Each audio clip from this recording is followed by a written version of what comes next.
You're watching Dread Next Door. Sit back, because this next story is truly unsettling. I still remember the day I moved into Oakwood, a charming suburban neighborhood that seemed to have it all: beautifully manicured lawns, friendly neighbors, and a sense of community that I had been missing in my previous apartment. As I stepped out of the moving truck and onto the driveway of my new home, I couldn't help but feel a sense of pride and belonging. But, as with all things, nothing lasts forever. It started with small things: a misplaced gardening glove, a faint scratch on my car door, and the occasional knock on the door from a neighbor complaining about the most trivial things.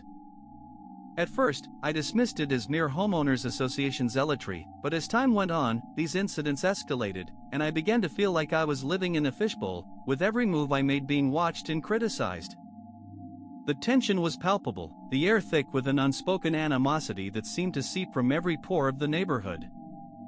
I tried to brush it off, to focus on my job and my few close friends, but the feeling of being watched, of being constantly judged, was overwhelming. And then, there were the letters. Anonymous, typed on plain white paper, and always signed with a simple, "A concerned neighbor." They started showing up in my mailbox every week, each one detailing some new infraction, some new reason why I wasn't measuring up to the standards of Oakwood. The language was always polite, always courteous, but the underlying message was clear: I didn't belong. As the letters continued to arrive, I found myself becoming more and more withdrawn. I stopped attending neighborhood gatherings, stopped answering my door, and stopped leaving my house unless absolutely necessary. The world outside seemed to shrink, until all that was left was me, my house, and the constant, oppressive presence of the homeowners association. It was then that I began to notice the shadows. At first, they seemed like nothing more than the usual play of light and darkness on the walls of my home.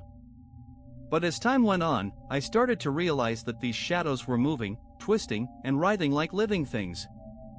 One night, as I lay in bed, I could have sworn I heard a faint scratching at my window.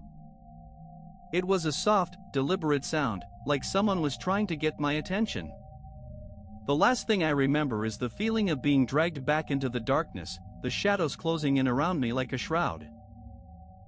If you enjoyed this story, make sure to hit that like button and subscribe for more tales.